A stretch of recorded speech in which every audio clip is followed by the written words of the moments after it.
তাহলে ইলমটা কি? আল্লাহ কোরআনে কারীমের মধ্যে ফরমান, আল্লামাল ইনসান মা লাম ইয়ালাম। আমি যে ইলম নবীদের মাধ্যমে, ওহীর ইলমের মাধ্যমে যা তোমাদেরকে জানিয়েছি, সেটা ওই শিক্ষাই তোমাদেরকে শিখিয়েছি, যেই শিক্ষাটা তোমরা সৃষ্টিগতভাবে বুঝো না। সৃষ্টিগতভাবে তোমরা সেই শিক্ষায় শিক্ষিত হতে পারো না। সৃষ্টিগতভাবে যে শিক্ষা আমরা শিক্ষিত হই, সেই শিক্ষাটার ব্যাপারে আমরা এতক্ষণ বললাম, খাওয়া বাঁচার বুঝ এবং শত্রু মিত্র চেনা বুঝ। তাহলে কোন শিক্ষা বাকি রইল? যেই শিক্ষাটা আল্লাহ সুবহানাহু ওয়া তাআলা আমাদেরকে ওহীর ইলমের মাধ্যমে শিখালেন, সেই শিক্ষাটার এক নম্বর হলো ঈমান। সেই শিক্ষার এক নম্বর কি? সবাই বললে খুশি হতাম। বোঝা গেল ঈমান শিখতে হয়। আল্লাহ রাসূলকে হাদিসে জিবরাইল আসছে, আল্লাহ রাসূলকে জিবরাইল আমিন এসে ঈমান শিখাইছেন। তাহলে ঈমান কি করতে হয়? শিখতে হয়। দুই নম্বর আদব। দুই নম্বর কি? জোরে বলেন, সবাই বললে খুশি হতাম। এক নম্বর ভুলে গেছেন? সবাই বলবেন না? জোরে বলেন। আরে এমন এক শিক্ষা, ঈমান এমন এক শিক্ষা, যে শিক্ষা অর্জন না করা পর্যন্ত মানুষ দুনিয়া সফল হতে পারবে না, আখিরাতের মুক্তির কোনো প্রশ্নই আসে না। তাহলে এই শিক্ষা এক নম্বর হলো ঈমান। এক নম্বর কি? ঈমান। দুই নম্বর আদব। দুই নম্বর আদব। তিন নম্বর ইবাদত। তিন নম্বর ইবাদত। চার নম্বর মুআমালাত। এই যে ব্যবসা বাণিজ্য, চাকরি বাকরি, উপায় উপার্জনের যে পদ্ধতি, রাষ্ট্র পরিচালনা, বিচার ব্যবস্থা পরিচালনা, সমাজ পরিচালনা, পরিবার পরিচালনা, এর সমস্ত কিছুকে বলে হয় মুআমালাত। চার নম্বর মুআশারা। পাঁচ নম্বর মুআশারাত। কিভাবে মানুষের সাথে আখলাক করবেন, মানুষের সাথে কোন চরিত্র কথা বলবেন, কিভাবে মানুষের সাথে লেনদেন করতে হবে, কিভাবে মানুষের সাথে ভালো আখলাক দেখাতে হবে, এই সব কিছু আল্লাহ সুবহানাহু ওয়া তাআলা ওহীর ইলমের মাধ্যমে শিক্ষা দিয়েছেন। এজন্য হযরত ওমর আলী রাদিয়াল্লাহু তাআলা আনহু বলছেন, রাজিনা কিসমাতুল জব্বারি ফিনা লানা ইলমুন ওয়ালিল আদাই মালুম। আমি আমার রবের উপরে সন্তুষ্ট, যে রব আমাদের শত্রুদেরকে দিবেন মাল আর আমাদেরকে দিবেন ইলম। আমাদের বড়রা খুশি ছিলেন কি পেয়ে? ইলম পেয়ে। আর আমরা খুশি কিসে? মাল পেয়ে। হযরত আলী রাদিয়াল্লাহু তাআলা আনহু আল্লাহ রাসূলের জামাতা, কলিজার টুকরা শের আলী, তিনি বলতেছেন আমরা আল্লাহর উপরে খুশি, আল্লাহ আমাদেরকে দিবেন ইলম আর আমাদের শত্রুদেরকে দিবেন মাল। আর আমরা মনে হয় আমরা ইলম পেয়ে বড় সন্তুষ্ট, অনেক দেশা। কি কথা ঠিক না? এজন্য আমাদের ইলম শেখার কোনো আগ্রহ নেই। সুতরাং ভাইরা আমার, আল্লাহর নবী, নবীদের সেই দায়িত্ব আল্লাহ রাব্বুল আলামিন উলামায়ে কেরামদের হাতে দিবেন। কোরআনে কারীমের এক আয়াতের মধ্যে আল্লাহ বলছেন, সেই আয়াতটাই আমি শুরুতে আপনাদের সামনে তেলাওয়াত করছি। আল্লাহ বলছেন, বিমাস্তুহফিযু মিন কিতাবিল্লাহ, আমার কিতাবের হেফাজতের জিম্মাদারি হলো উলামায়ে কেরাম। আল্লাহর কিতাবের হেফাজতের জিম্মাদারি কার? আলেমদের। জোরে বলেন কাদের? চিৎকার মেরে বলেন কাদের? আলেমদের। আলেমদের তাদের দায়িত্ব পালন করতে হবে। আলেমদের দায়িত্ব কি? আমরে বিল মারুফ নাহি আনিল মুনকার, সৎ কাজের আদেশ দিবেন, অসৎ কাজের নিষেধ করবেন। এটা আলেমদের জিম্মাদারি, আলেমদের দায়িত্ব। যদি এই আলেম তার দায়িত্ব পালন না করেন, মানুষের তিরস্কারের ভয়ে, মানুষের বিদ্রোহের ভয়ে যদি তারা এটা না করেন, বুখারী এবং মুসলিম দোনো হাদিসের কিতাব, এটাকে মুহাদ্দিসদের পরিভাষায় বলা হয় মুত্তাফিকুন আলাইহি হাদিস। এই হাদিসের মধ্যে আল্লাহ রাসূল বলেন, মান সুইলা আন ইলমিন আলিমাহু সুম্মা কাতামাহু উলজিমা ইয়াউমাল কিয়ামাতি বিলিজামিন মিন নার। যে আলেম সমাজকে সহিহ মাসলা বলবে না, প্রয়োজনীয় মাসলাগুলো সমাজকে বলবে না, ওই আলেমকে কিয়ামতের ময়দানে আল্লাহ সুবহানাহু ওয়া তাআলা আগুনের শিকল দিয়ে বাঁধা টান্না হাসরাইয়া জাহান্নামের মধ্যে রেখে ফেলবে। তাহলে আলেম যদি সহিহ মাসলা সমাজে না বলেন, এজন্য সে শাস্তির সম্মুখীন হবেন, আল্লাহর গোসার সম্মুখীন হবেন, না আল্লাহর সন্তুষ্টির সম্মুখীন হবেন? আল্লাহর গোসার সম্মুখীন হবেন।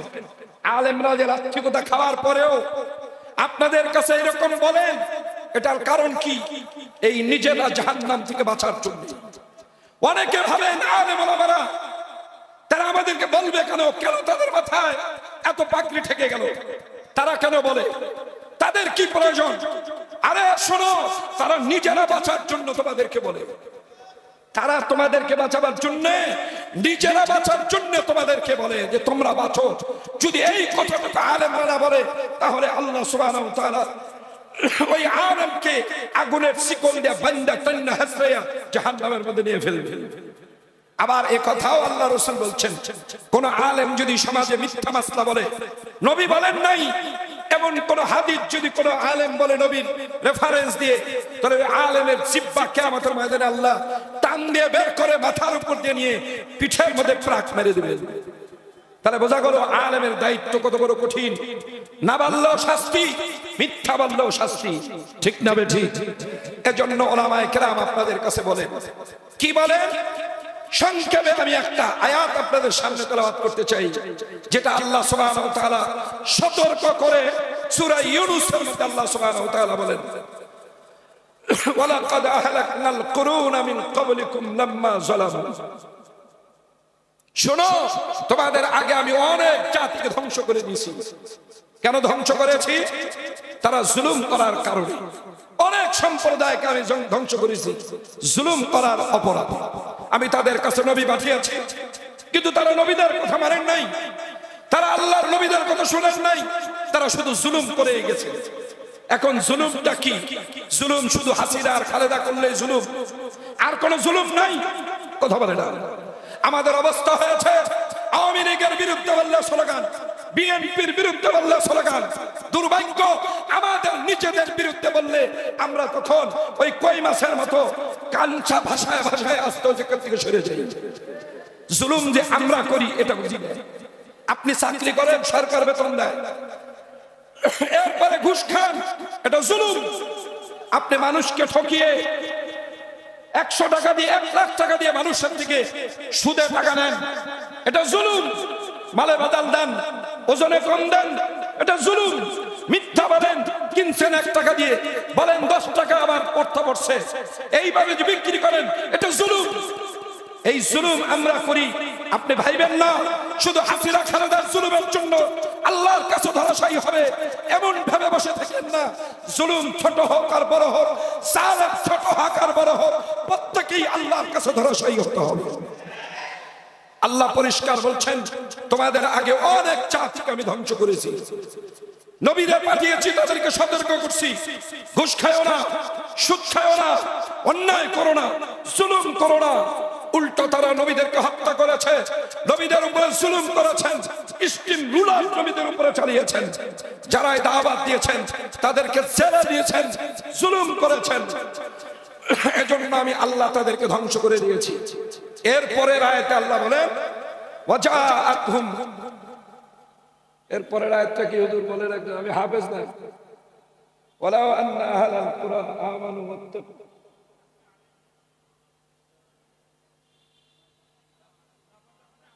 না না, এরপরের আয়াত ইউসুফের 14 নম্বর আয়াতটা, ওয়াজাআতহুম লিনানসুরা কাইফা তা'মালুন। লাস্টের যতটুকু বলা আমার উদ্দেশ্য আমি সেটুকু বলে দিই। আল্লাহ বলেন, এরপরে আমি তোমাদেরকে আবার নতুন করে দায়িত্ব দিছি, নতুন করে আবার তোমাদেরকে ক্ষমতা দিছি, চাকরি করার ক্ষমতা দিছি, ব্যবসা করার ক্ষমতা দিয়েছি, রাষ্ট্র পরিচালনার ক্ষমতা দিয়েছি, তোমাদেরকে বিচার ব্যবস্থার ক্ষমতা দিয়েছি, তোমাদেরকে সমাজ পরিচালনার ক্ষমতা দিয়েছি। আমি আল্লাহ দেখতে চাই লিনানজুরা কাইফা তা'মালুন, তোমাদের আমলটা আবার ওই আগের ওয়ালাদের মতো জুলুম হয় কিনা আমি আল্লাহ দেখতে চাই।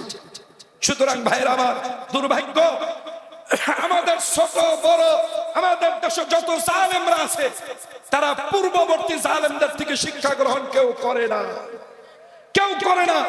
আগের জালেমরা যেমন জুলুম করেছে, আগের যেমন তারা তাদের নেতাকে ইব্রাহিম আলাইহিস সালামের সাথে সমপর্যায়ে পৌঁছে দিয়েছেন, তাদের নেতার জিকির করলে জান্নাতে যাওয়া যেত বলতেন। আবার নতুন আরেক দল জালেম দ্বারা হয়েছেন, তারা এখন তারা বলতে শুরু করেছে, যদি তোমরা আমাদের নেতার নাম নাও তাহলে তোমরা আবার জান্নাতে চলে যেতে পারবা। জেনে রাখো, এই বাড়াবাড়ি ভালো না, বাড়াবাড়ি করো না। চালিয়ে বাড়াবাড়ি করো, আলেমরা শুধু বলতে পারবে। অনেক আবার এখন বলা শুরু করছে, আগের এক হারুন ছিল,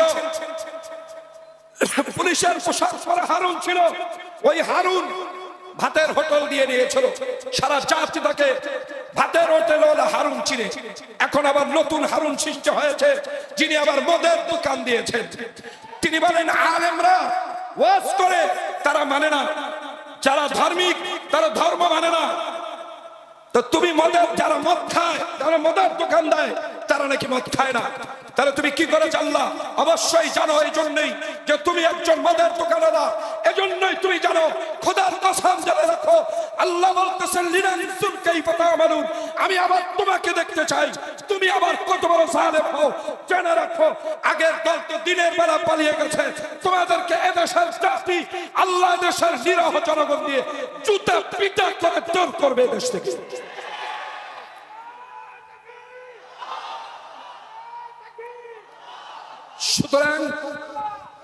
সুতরাং ছোট হলে বড় হই, জুলুম বর্জন করি।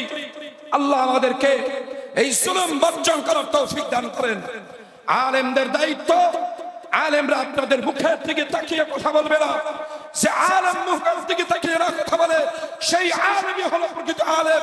আর যে মানুষের মুখের দিকে তাকিয়ে সন্তুষ্টির জন্য পকেটের দিকে, হাতিয়ার দিকে তাকিয়ে কথা বলে, তার চেয়ে বড় জালেম পৃথিবীতে দ্বিতীয়টা নেই।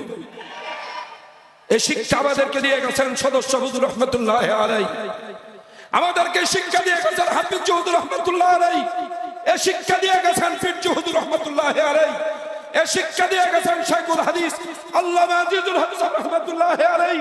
শোনো, জালেমদেরকে ওই চক্ষু, রক্ত চক্ষুকে আমরা পরোয়া করি না। আমরা আল্লাহর দ্বীনের রাহবার, আমরা আল্লাহর দ্বীনের ওহীর ধারক বাহক।